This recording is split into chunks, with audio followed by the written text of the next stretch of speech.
Senior صحافی اور تجزیہ نگار جاوید چودھری کے مطابق ڈاکٹر ہرمن بروہی کے انتقال کے بعد ان کا سامان کھولا گیا۔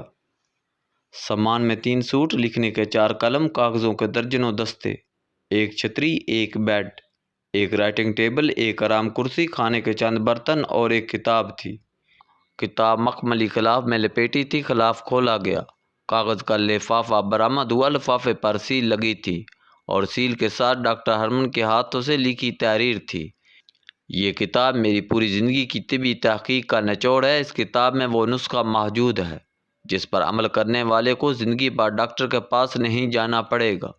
میری یہ کتاب نیلام کر دی جائے اور نیلامی سے حاصل ہونے والی رقم لیڈن یونیورسٹی کے طبی ریسرچ انسٹی ٹیوٹ کو دے دی جائے۔ یہ کتاب نہیں، تہلکہ تھی، اور اس تہلکے نے پورے یورپ کو پریشان کر دیا۔ ہالینڈ، جرمنی، فرانس، اٹلی، برطانیہ اور آسٹریلیا کے شاہی خاندانوں اور یورپ بھر کے عمرا کتاب خریدنے کے لیے دوڑ لگ گئے۔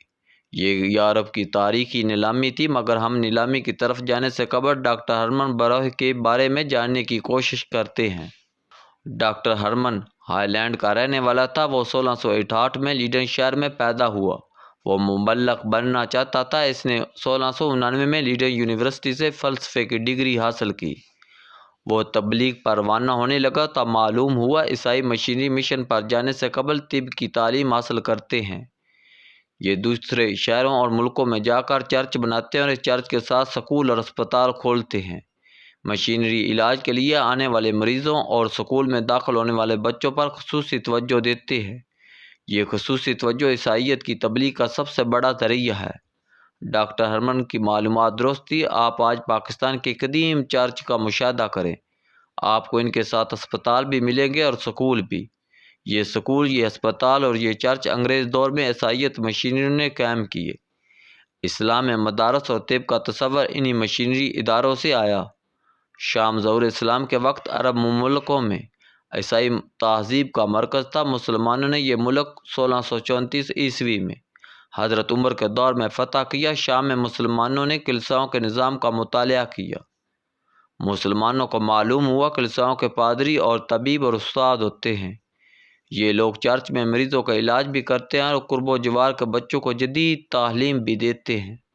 مسلمانوں کو یہ طریقہ اچھا لگا، لہٰذا اسلامی سلطنت کی مساجد میں بھی تعلیم اور علاج کا سلسلہ شروع کر دیا گیا۔ یہ سلسلہ آج تک جاری ہے۔ ہمارے مولوی صاحبان آج بھی استاد اور حکیم ہوتے ہیں۔ میں اب واپس ڈاکٹر ہرمن کی طرف واپس آتا ہوں۔ ڈاکٹر اچھا مبلغ بننے سے قبل اچھا طبیب بننے کا فیصلہ کیا۔ اس نے ہارورڈ یونیورسٹی کے شعبہ طب میں داخلہ لے لیا۔ اس نے طب پڑھنی شروع کی تو زندگی کے بارے میں اس کا سارا فلسفہ تبدیل ہو گیا۔ اسے معلوم ہوا خدمت تبلیغ سے کہیں بڑی عبادت ہے اور علاج انسانیت کی سب سے بڑی خدمت ہے۔ ڈاکٹر ہرمن مبلغ کی بجائے طبیب بننے کا فیصلہ کر لیا۔ اس نے 1693 میں طب کی ڈگری لی۔ وہ 1701 میں لیڈن یونیورسٹی کے انسٹی ٹیوٹ آف میڈیسن میں لیکچرار بھرتی ہوا۔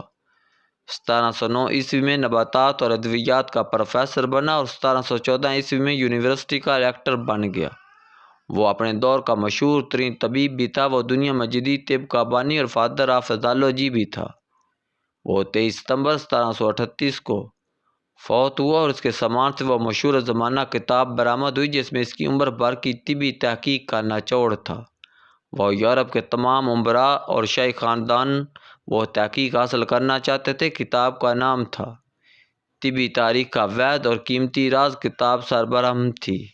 نیلامی کا دن آ گیا۔ خریدار پہنچ کے نیلامی شروع ہوئی تو کتاب یورپ کے ایک بیمار رئیس نے اپنی 3/4 دولت کے عوض خرید لی۔ اس نے وہ کتاب $10,000 میں خریدی۔ یہ کتنی بڑی رقم تھی، آپ یہ جاننے کے لیے کیلنڈر کو 300 سال پیچھے لے جائیں۔ آپ کو 1738 کے $10,000 آج کے $10 کروڑ لگیں گے۔ یہ اس دور کی مہنگی ترین نیلامی تھی۔ رئیس نے کتاب خرید لی۔ وہ کتاب لے کر اپنے محل میں گیا، لفافے کی مہر توڑی، کتاب نکالی، کتاب کھولی۔ کتاب کا پہلا صفحہ خالی تھا، دوسرا صفحہ کھولا گیا، وہ بھی خالی تھا، تیسرا صفحہ کھولا گیا، وہ بھی خالی تھا۔ رئیس پریشان ہو گیا اور وہ تیزی سے صفحے کھولتا گیا اور پریشان ہوتا گیا کیونکہ کتاب کے سارے صفحے خالی تھے، یہاں تک کہ رئیس آخری صفحے تک پہنچ گیا۔ طبی تاریخ کا وید اور قیمتی راز کتاب کے آخری صفحے پر لکھا تھا۔ وہ راز ایک چھوٹا سا فقرہ تھا۔ ڈاکٹر ہرمن نے لکھا تھا، تم اپنے سر کو ٹھنڈا اور پیروں کو گرم رکھو، تمہیں پوری زندگی کسی طبیب کی ضرورت نہیں پڑے گی۔ خریدار نے راز پڑھ کر کہکا لگایا، کتاب سائڈ پر رکھی اور آہستہ آواز میں بولا، ڈاکٹر تم واقعی گریٹ انسان تھے۔ ڈاکٹر ہرمن نے اس چھوٹے لیکن کارآمد راز تک پہنچنے کے لیے پوری زندگی خرچ کر دی، اور یہ فقرہ آج سے 300 سال قبل مہنگا ترین فقرہ تھا۔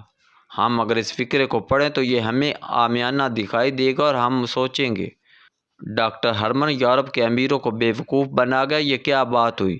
آپ 100 صفحے کی کتاب جلد کرائیں، آپ 99 صفحے خالی چھوڑ دیں، آخری صفحے پر 20 حرفوں کا ایک چھوٹا سا فقرہ لکھیں، کتاب پر سیل لگائیں، یہ کتاب بعد ازاں نیلام ہو جائے، $10,000 کما لے جائے، اور ایک بیمار رئیس اپنی دولت کا 3/4 حصہ دے کر صرف اتنا سیکھے، دماغ کو ٹھنڈا اور پیروں کو گرم رکھو۔ یہ مذاق یا دھوکہ نہیں تو کیا ہے؟ لیکن آپ اگر گرم پیروں اور ٹھنڈے دماغ سے اس فقرے پر غور کریں تو آپ ڈاکٹروں کی تحقیق سے متفق ہو جائیں گے۔ آپ یقین کیجیے، آپ کسی شخص کا سر اور پاؤں دیکھ کر اس کے مستقبل کی پیشگوئی کر سکتے ہیں۔ ہماری زندگیوں کا 99% دارمدار ہمارے فیصلوں پر ہوتا ہے۔ آپ تعلیم سے لے کر پیشے تک، اور دوستوں سے لے کر شریک حیات تک، اور رشتہ داروں سے برتاؤ سے لے کر معاشرتی رویوں تک پوری زندگی فیصلے کرتے ہیں، اور یہ فیصلے آپ کی جسمانی، ذہنی، روحانی اور معاشرتی صحت سے لے کر آپ کے لائف سٹائل تک کا فیصلہ کرتے ہیں، اور آپ اس وقت تک اچھے فیصلے نہیں کر سکتے جب تک آپ کا سر ٹھنڈا نہیں ہوگا۔ اسی طرح آپ اگر سپورٹس نہیں کرتے، واک نہیں کرتے، جاگنگ نہیں کرتے تو آپ کے پاؤں ٹھنڈے رہیں گے، اور یہ ٹھنڈے پاؤں بہت جلد آپ کو بستر مرگ تک پہنچا دیں گے۔ آپ کی باقی زندگی دوائی، ڈاکٹروں، اسپتالوں کے ارد گرد گزرے گی۔ لہٰذا آپ اگر اچھی معیاری کلرفل زندگی گزارنا چاہتے ہیں تو آپ صرف 2 کام کریں۔ آپ دماغ کو ٹھنڈا رکھیں، خواہ آپ کو اس کے لیے کچھ بھی کرنا پڑے، اور آپ اپنے پیروں کو گرم رکھیں۔ آپ روزانہ واک کریں، جاگنگ کریں، سائیکلنگ کریں، تیراکی کریں، ایکسرسائز کریں، خواہ آپ کو اس کے لیے دکھتے انگاروں پر ہی کیوں نہ چلنا پڑے۔ واک سے آپ کا دوران خون ٹھیک رہے گا، لہو سر سے پاؤں کی طرف آئے گا، آپ کی صحت اچھی رہے گی۔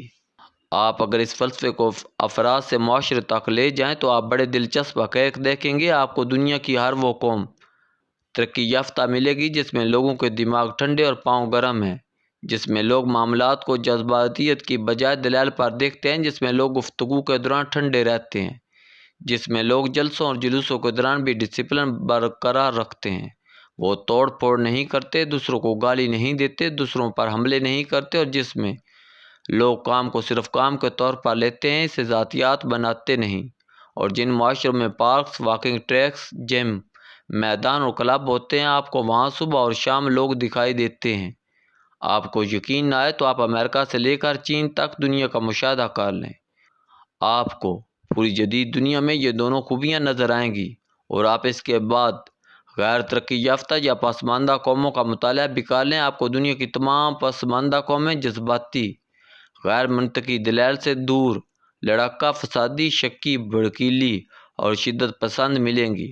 یہ صحن میں گیند گرنے، فصل سے جانور گزرنے، گھورنے، تھوکنے، دوسری دکان سے سودا خریدنے، رشتہ نہ دینے، امتحان میں کم نمبر آنے، اور میں جنتی ہوں اور تم دوزخی، میں مومن ہوں اور تم کافر جیسے ایشو پر 10 لوگوں کو قتل کر دیں گے۔ یہ انقلاب پہلے لانا چاہیں گے اور لوڈ شیڈنگ ختم کرنے کا طریقہ بعد میں ڈھونڈیں گے، اور آپ کو پسماندہ قوموں کے پارکس میں بھینسیں اور گائیں بھی چرتی نظر آئیں گی۔ آپ کو وہاں قبضہ گروپ بھی دکھائی دیں گے، اور آپ کو ان کے اسٹیڈیمز میں کھیلوں کی بجائے جلسے ہوتے ہوئے بھی نظر آئیں گے، اور آپ کو وہاں لوگ چلتے ہوئے کم اور بیٹھے ہوئے زیادہ نظر آئیں گے۔ آپ آج دنیا کو ٹھنڈے سروں اور گرم پیروں کے فلسفے سے دیکھ لیں، آپ کو انسان کی تاریخ بھی سمجھ آ جائے گی، انسان کا حال بھی، اور اس کا مستقبل بھی، اور اپنے ذاتی معاشرتی زوال کی وجہ بھی جان جائیں گے۔ ہمارے سر گرم اور پاؤں ٹھنڈے رہتے ہیں، شاید اس لیے ہم دنیا سے پیچھے رہتے ہیں۔ آپ ایک غور کیجئے، آپ ایک بار زندگی کو اس زاویے سے بھی دیکھ لیں، شاید زندگی کا کھویا ہوا سرا آپ کے ہاتھ میں آ جائے، شاید آپ لائف کے ٹریک پر واپس آ جائیں۔